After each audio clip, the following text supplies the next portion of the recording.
Assalamu alaikum wa rahmatullah. My name is Omar Farooq, and today we will discuss about Salatul Janazah inshallah. أعوذ بالله من الشيطان الرجيم بسم الله الرحمن الرحيم سبحان الله وبحمده سبحان الله العظيم اللهم صل وسلم على نبينا وحبيبنا محمد وعلى آله وصحبه أجمعين صلى الله عليه وسلم أما بعد. তো আজকে আমরা আলোচনা করব ইনশাআল্লাহ সলাতুল জানাজা নিয়ে। ভিডিওটা পুরো ফুল লেন্থ দেখার অনুরোধ রইল সবাইকে। আশা করছি প্রত্যেকের কাজে লাগবে। আমি সলাতুল জানাজা সম্পর্কে কিছু কথা বলবো এবং তারপরে একটা সলাতুল জানাজা কীভাবে পড়াতে হয় সেটা পড়ে দেখাবো ইনশাআল্লাহ। তাহলে মেইন টপিকে যাওয়ার আগে আমি কিছু কথা বলি। আমাদের পবিত্র কোরআনে একটা কথা আছে, কুল্লু নাফসিন যায়কাতুল মউত, every soul will taste the death. মানে প্রত্যেক রূহ কিংবা প্রাণী মৃত্যুর স্বাদ গ্রহণ করবে। এখানে আল্লাহ তাআলা কত সুন্দর কথা বলেছেন দেখুন। এখানে আল্লাহ তাআলা স্বাদ গ্রহণের কথাটা উল্লেখ করেছেন। তার মানে মৃত্যুর মাধ্যমে আপনি শেষ হচ্ছেন না, আপনি ফিনিশ হয়ে যাচ্ছেন না। There is a life after your death. আর সেটাকে বলছে কি বারজাক স্টেট। বারজাক স্টেট হচ্ছে এমন একটা অবস্থা যেখানে আপনি, it's similar like a sleepy state or hibernation state. মানে আপনি you can feel or realise everything, you are not able to change anything. মানে আপনি ধরুন সব কিছু বুঝতে পারবেন, বাট আপনি ওর পরিপ্রেক্ষিতে কোনো অ্যাকশান নিতে পারবেন না। এই অবস্থাটাকে বলা হচ্ছে বারজাক স্টেট। মানে তারপরে তো অ্যাট দ্য ডে যখন ইসরাফিল আলাইহিস সালাম ফুৎকার দেবেন, তখন আমাদের সমস্ত প্রাণী আবার নিজের নিজের দেহ নিয়ে উঠবে। সেটা at the day of final judgement, এবং তখন সামগ্রিক জাজমেন্ট হবে। তো মৃত্যুর পরের অবস্থাটা হচ্ছে বারজাক, এবং এখানে আবার দুটো কন্ডিশন আছে। একটা হচ্ছে ইল্লিয়িন আর সিজিন। যাদের রূহগুলো ইল্লিয়িনে থাকবে তারা খুব ভালো অবস্থায় থাকবে, তারা একটা সুন্দর ড্রিমি ঘুমন্ত অবস্থায় থাকবে, তো সেটা ভালো। এবং যখন ফুৎকার শুনবে ইসরাফিল আলাইহিস সালামের, তখন ওরা বলবে যে আমি তো ভালোই ঘুমিয়েছিলাম, কে আমাকে জাগালো। এই ধরনের একটা সিম্পল জেন্টল অ্যাপ্রোচ নিয়ে ওরা উঠবে। আর যাদের রূহগুলো সিজিনে থাকবে তাদের অবস্থা ঠিক এরকম হবে যে তারা বুঝতে পারবে যে আমরা সারা জীবনে কি করেছি এবং কতটা বোকামি না করেছি। তারা বুঝতে পারবে যে পৃথিবীর ভ্যালুটা অ্যাকচুয়ালি কত। পৃথিবী যে একটা ধোকাময় জিনিস, পৃথিবীর প্রত্যেকটা জিনিস যে একটা ধোকা। যে কোনো অ্যাচিভমেন্ট, যে কোনো কিছু, টাকা পয়সা, অ্যাচিভমেন্ট, এভরিথিং, যে এগুলো যে একটা ধোকা, সে তখন রিয়ালাইজ করতে পারবে এবং সে হাউতাস করবে যে আমি কতটাই না বোকা ছিলাম। তো কিন্তু সেখানে ও কোনো কিছু চেঞ্জ করতে পারবে না, শুধু অনুতপ্ত হবে এবং ফ্যামিলির কাছে ফিরে আসতে পারে। ফ্যামিলিকে বারবার করবে, আরজু করবে যে বোঝানোর চেষ্টা করবে যে আমার জন্য কিছু করো, কিংবা তোমরা ওইসবগুলো করো না, এগুলো মিনিংলেস। কিন্তু ও যেহেতু অন্য ডাইমেনশনে থাকবে, সেহেতু আমরা ওকে কোর্স প্রেজেন্সটা আমরা অনুভব করতে পারবো না। কিন্তু ও আসবে বারবার বোঝানোর জন্য, এমনকি ইনফ্লুয়েন্স করার জন্য, কিন্তু সেটা ইনঅ্যাক্টিভ কোনো কাজে আসবে না।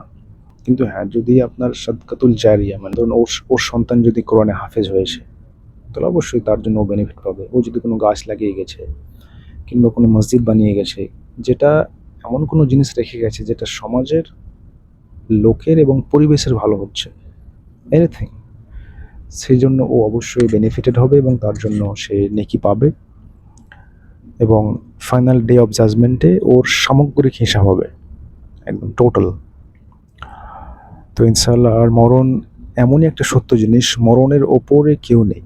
মানুষ তো ছেড়েই দিলাম, মানুষ আপনি যে কোনো কেউ হতে পারেন। আপনার কাছে $multi-trillion থাকতে পারে, you can be the most powerful human, most powerful leader, কিংবা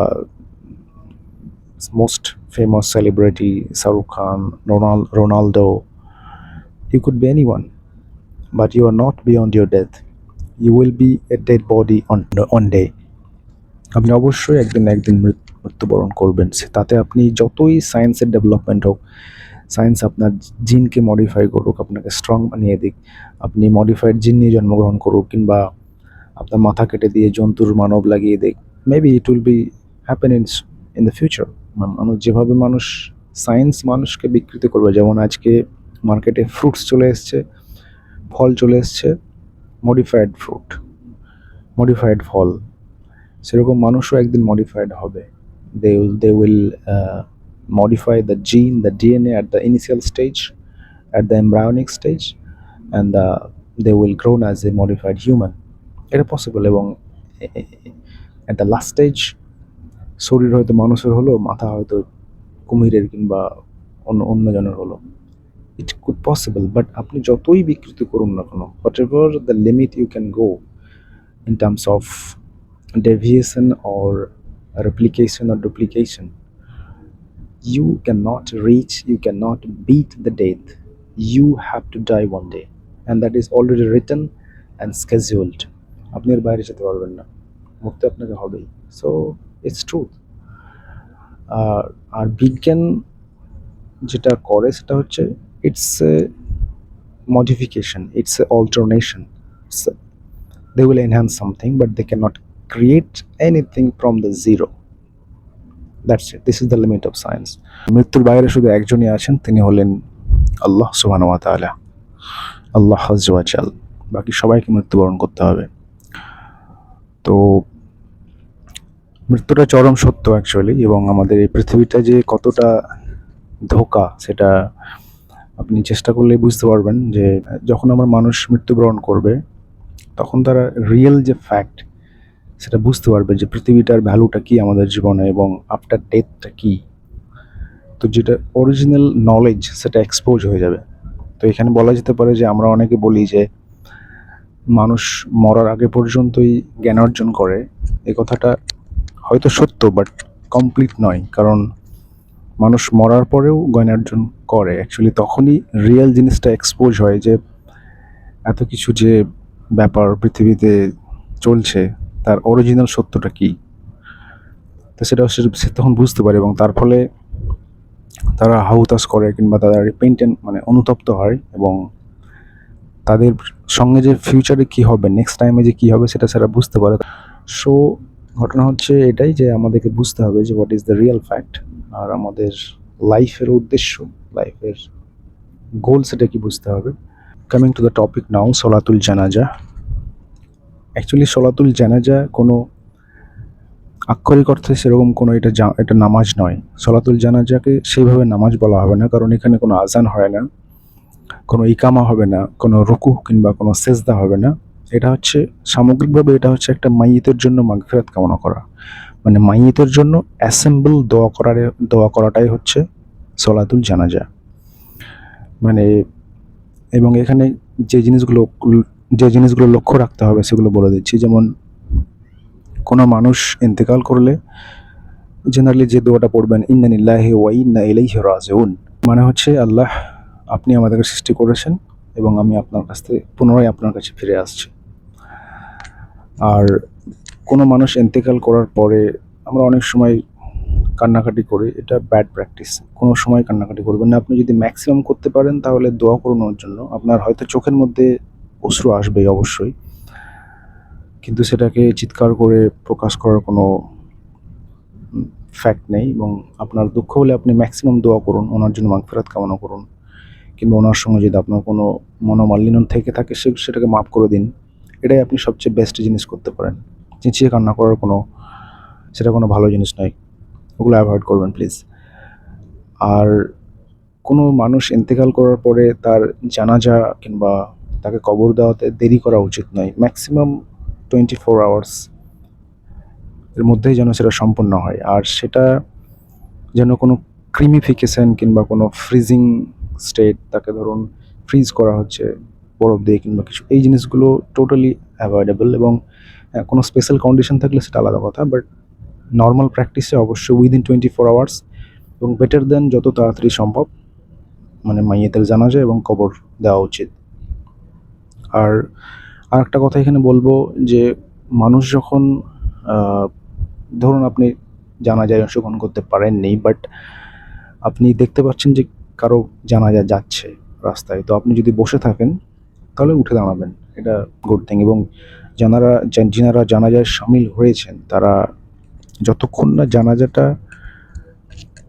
না রাখা হচ্ছে মাটিতে ততক্ষণ আপনি বসবেন না, উঠে দাঁড়িয়ে থাকবেন।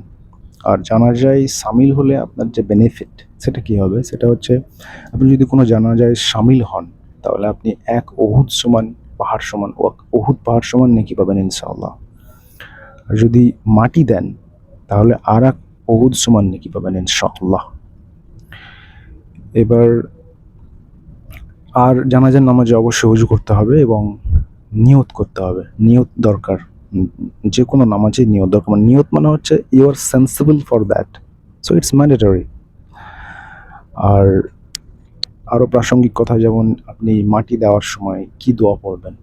মাটি দেওয়ার জন্য এমনি কোনো কনভেনশনাল দোয়া নেই, তবে আমরা যেটা নর্মাল প্র্যাকটিসে পড়ে থাকি, যে মিনহা খলাকনাকুম ওয়া ফিহা নুইদুকুম ওয়া মিনহা নুখরিজুকুম তারাতান উখরা। মানে আমরা মাটি থেকে সৃষ্টি হয়েছি, মাটিতেই ফিরে যাব এবং পুনরায় মাটি থেকে উত্থিত হব। এটা মানে 3বার দেওয়ার সময় 3টে স্টেপ এটা বলতে হবে। আর কবরস্থানে যখন ডেড বডিটাকে নামানো হবে, সেই সময় আমরা ভুল করে করি কি, অনেক তাড়াতাড়ি নামিয়ে দিই কিংবা খুব তাড়াতাড়ি কাজটা করে দিই, ওটা ঠিক নয়। কবরস্থানে ডিজিজটাকে নামানোর সময় অবশ্যই ধীরে সুস্থে নামাতে হবে এবং ওখানে একটা দোয়া আছে যেরকম বিসমিল্লাহি ওয়া আলা মিল্লাতি রাসূলুল্লাহ সাল্লাল্লাহু আলাইহি ওয়াসাল্লাম অথবা বিসমিল্লাহি ওয়া আলা সুন্নতি রাসূলুল্লাহ সাল্লাল্লাহু আলাইহি ওয়াসাল্লাম। মানে in the name of Allah we are following the Sunnah of prophet রাসূল সাল্লাল্লাহু আলাইহি ওয়াসাল্লাম। সেই সুন্নাহ মেনে আমরা কাজটা করছি, দ্যাটস ইট। তো আর একটা স্পেশাল জিনিস বলা উচিত, আমি দেখেছি এটা, সেজন্য বলছি, যে অনেক সময় করে কি, অরিজিনালি সোলাতুল জানাজা is a assemble process to send দোয়া ফর দ্য ডিজিজড।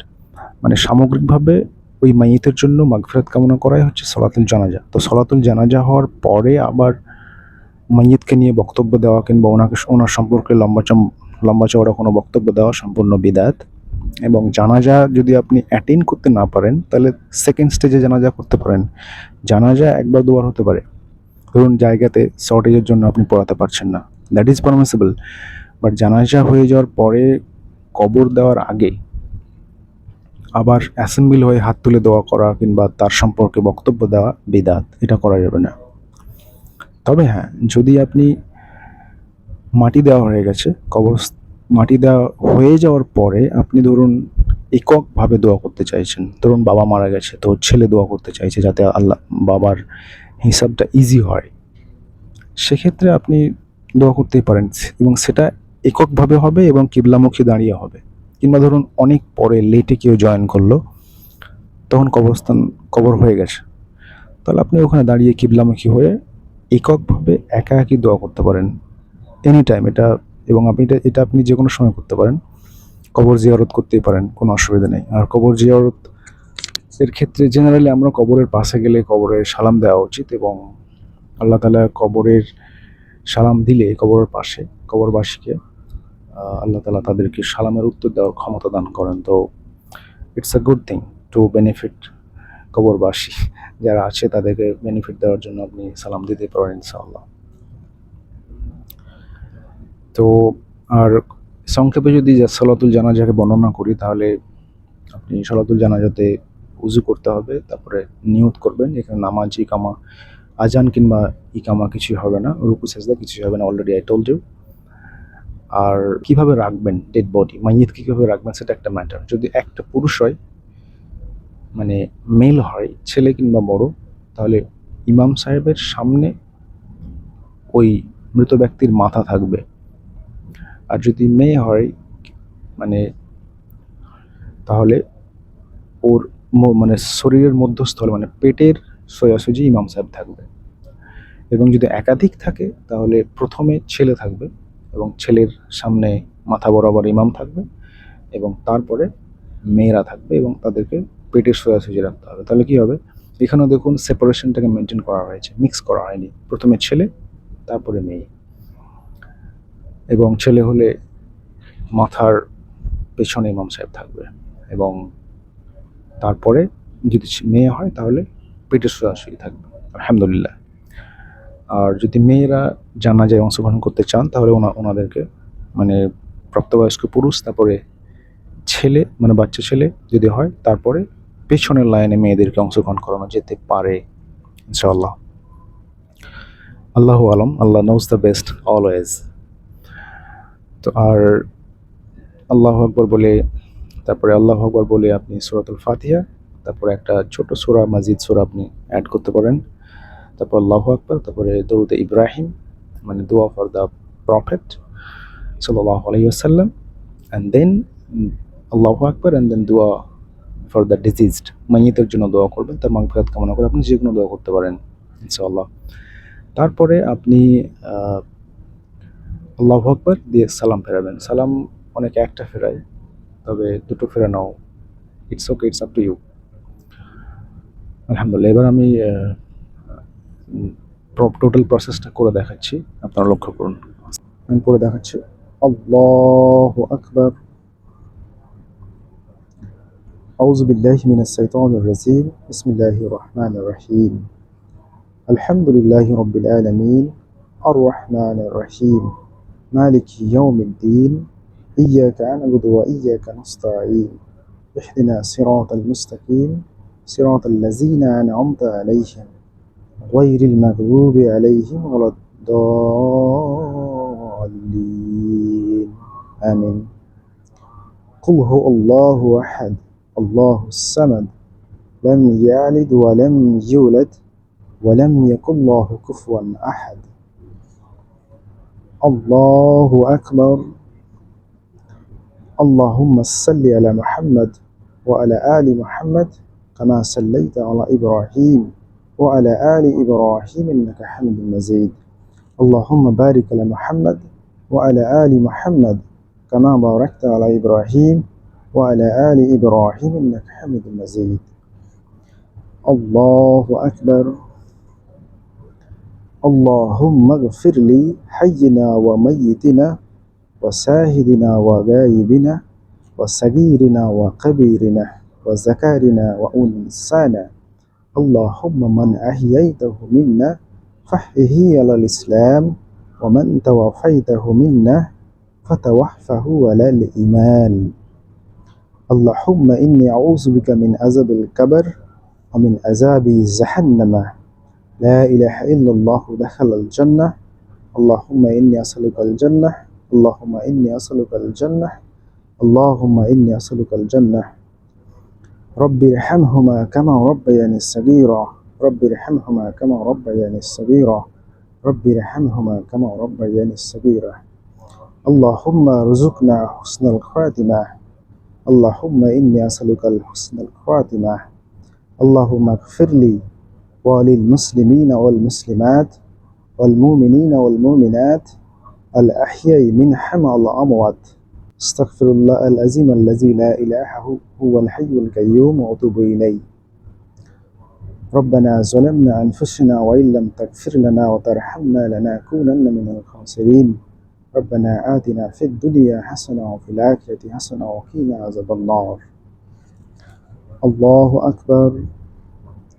السلام عليكم ورحمة الله. السلام عليكم ورحمة الله. সলাতুল জানাজা সম্পর্কে আরেকটা কথা বলার দরকার আছে, সেটা হচ্ছে সলাতুল জানাজা কে পড়াবেন। অ্যাকচুয়ালি আমাদের ইসলামে সেরকম কোনো পেইড প্রফেশন নেই যে মৌলবি সাহেব বলুন কিংবা এগুলোর সেরকম কোনো প্রফেশন আমাদের ইসলামের সেরকম কোনো জায়গা নেই। মুসলিম মানে হচ্ছে প্রত্যেক মুসলিমকেই এই যোগ্যতা অর্জন করতে হবে যে সে যেন তার নামাজের ইমামতি করতে পারে, সে যেন জানাজা পড়াতে পারে তার বাবা মার, এবং সে যেন তার মেয়ের বিয়ে পড়াতে পারে, তার ছেলের বিয়ে পড়াতে পারে। মুসলিম মানে হচ্ছে এই যে সে জানবে সব কিছু, নিজেই জানবে, তো কারোর উপর ডিপেন্ডেন্ট হবে না, কারণ তার হিসাব তাকেই দিতে হবে। কিন্তু যেহেতু আমরা অ্যারাবিক জানি না, আমাদের সমাজে সেরকম সিস্টেম নেই, তো আমাদের সমাজের তাগিদে আমরা এগুলো বানিয়েছি যে মৌলভী সাহেব হবে কিংবা এইসব হবে। তো অনেক পেইড অথরাইজড আমরা পজিশন বানিয়েছি যেগুলো আমাদের নিজের তাগিদে হয়েছে, কিন্তু এটা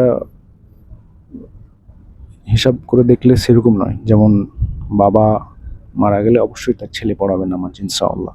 এবার যদি উনি না পড়াতে পারেন তাহলে তখন অন্য অপশন যেতে হবে, but best choice is of course তার সন্তান তার বাবা মায়ের জানাজা পড়াবেন। তো আর একটা কথা আমি বলি এখানে, আমি একটা আগে ভিডিও বানিয়েছিলাম, সে ভিডিওটা নামাজের অর্থনীতি সম্পর্কে বানিয়েছিলাম যে নামাজ কিভাবে পড়বেন। তো সেখানে কিছু কথা আমি অ্যাড করবো, আশা করছি ভিডিওটা আপনারা অনেকেই দেখেছেন আলহামদুলিল্লাহ। তো ওখানে যেমন যদি আমরা ধরুন শুক্রবার নামাজ না পড়তে পারি কোনো কারণে, অবশ্যই সেটা শুক্রবার নামাজ মানে জুম্মা যেটা জামাতে পড়তে হবে, but in any cases, extreme cases আপনি পড়তে পারলেন না, তাহলে আপনি ওর বদলে যে কাজা নামাজটা পড়বেন সেটা কি পড়বেন? 2 রাকাত পড়বেন না 4 রাকাত পড়বেন? এটা একটা কোশ্চেন। অবশ্যই আপনি 4 রাকাত পড়বেন, কারণ ওটা আপনি নর্মাল জহুর নামাজ পড়ছেন, ওটা আপনি জুম্মা নামাজ পড়ছেন না। সো আপনি ওখানে 4 রাকাত নামাজ পড়বেন। আর একটা কথা, আপনি ধরুন ইমাম নামাজ শুরু করে দিয়েছে, আপনি 3 রাকাতে আপনি জয়েন করেছেন। রুকু পেলেই জেনারেলি আমরা রাকাত কাউন্ট করি যে রাকাত হয়ে গেছে। তো আপনি 4 রাকাতের নামাজে 3 রাকাতে জয়েন করেছেন, কারেক্ট? এবার ইমাম সাহেব সালাম ফিরিয়ে দেওয়ার পরে আপনি আরও পড়বেন যে নামাজটা, সেটা কি পড়বেন? সেখানে আপনি শুধু সূরা ফাতিহা পড়েই রুকুতে যাবেন, না তার সঙ্গে মাজিদ সূরা মেলাবেন? এটা একটা কোশ্চেন।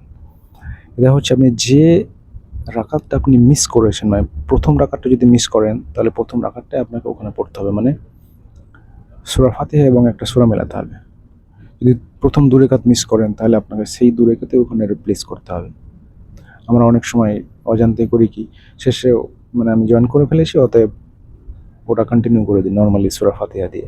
না, নিয়মটা হচ্ছে যে রাকাতটা আপনি মিস আউট করেছেন, মানে বাদ চলে গেছে, সেটাই আপনাকে শেষে পড়তে হবে এবং সালাম ফেরাতে হবে ইনশাআল্লাহ।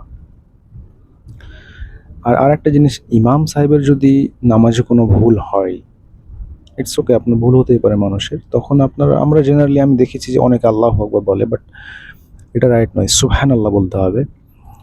আর ইমামের পেছনে কে নামাজ পড়বেন সেটা একটা ম্যাটার, যে ইমামের পেছনে আপনার কে নামাজ পড়বে।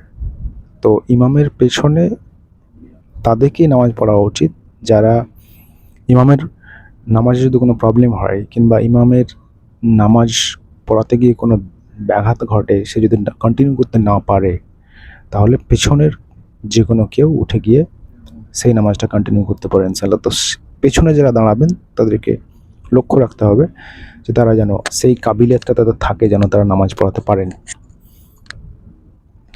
আর একটা কথা বলবো যে অজু করার পরে অনেকে দেখি আমি হাত ফোটাই, আঙুল ফোটাই। তো এইটা please avoid this type of things. আমি হয়তো অনেক ফুটিয়েছি, but please do avoid this things. এগুলো অজু করার পরে আঙুল ফোটানো ঠিক নয়। আর একটা কথা বলবো এখানে, যেটা ধরুন আপনি যদি ঘরের নামাজ পড়ছেন স্বামী স্ত্রী ছেলে মেয়ে মিলে, তাহলে কীভাবে পড়বেন? যদি আপনি হাজব্যান্ড, আপনি আপনার ছেলের সঙ্গে পড়ছেন, তাহলে আপনার ছেলেটা আপনার ডান দিকে থাকবে, ডান পাশে। যদি 2টো ছেলে হয় তাহলে তার পেছনে চলে যাবে। আর যদি আপনি স্বামী স্ত্রী পড়ছেন তাহলে আপনি সামনে, আপনার স্ত্রী পেছনে। আর যদি স্বামী স্ত্রী এবং 2টো ছেলে, তাহলে আপনি সামনে, তারপরে পেছনে আপনার 2টো ছেলে, তারপরে তার থার্ড লাইনে আপনার ওয়াইফ। তাহলে মোট কথা, যদি মেল হয়, একটা হয়, তাহলে আপনার ডান পাশে আসবে, 2টো হলে পেছনে যাবে। আর ফিমেল হলে সবসময় ও এক স্টেপ পেছনে থাকবে, এটা লক্ষ্য রাখতে হবে। আর আপনি যদি কাউকে আপনার নামাজের ইমাম বানাতে চান, তাহলে আপনি একা থাকলে অবশ্যই তার ডান দিকে দাঁড়াবেন, এবং যদি একের অধিক ব্যক্তি থাকেন তাহলে আপনারা পেছনে দাঁড়াবেন, কিন্তু পেছনে দাঁড়ানোর আগে ওনার কাঁধে হাত দিয়ে ওনাকে জানিয়ে দেবেন, যাতে উনি আপনাদের নামাজের ইমামতিটা করতে পারেন। সো আল্লাহ আমাদের সকলকে ভালোভাবে সব কিছু করার এবং ভালোভাবে সব কিছু বোঝার তৌফিক দান করুক, এবং আল্লাহ আমাদের সকলকে হেদায়েত দান করুক। এটাই সবচেয়ে বড় পাওয়া। আল্লাহ যদি হেদায়েত দান করে তো আলহামদুলিল্লাহ, you are the chosen one. হেদায়েত পাওয়াটাই সবচেয়ে বড় পাওয়া আল্লাহর কাছ থেকে। সেই জন্য আল্লাহর কাছে সবসময় সবচেয়ে বড় চাওয়াটা হচ্ছে হেদায়েত চাওয়া। হেদায়েত যদি কেউ পেয়ে যায়, আল্লাহর রহমত যদি পেয়ে যায়, আর ওর কি চাই? আলহামদুলিল্লাহ, everything will be with him ইনশাআল্লাহ। আর আমি টোটাল জিনিসটা বললাম। Thank you guys for listening, এবং আসসালামু আলাইকুম। আর যদি কিছু ভুল হয়ে থাকে তো আল্লাহ আমায় ক্ষমা করুন। আল্লাহুম্মা গফিরলি রব্বিগফিরলি। আসসালামু আলাইকুম ওয়া রাহমাতুল্লাহি ওয়া বারাকাতুহু।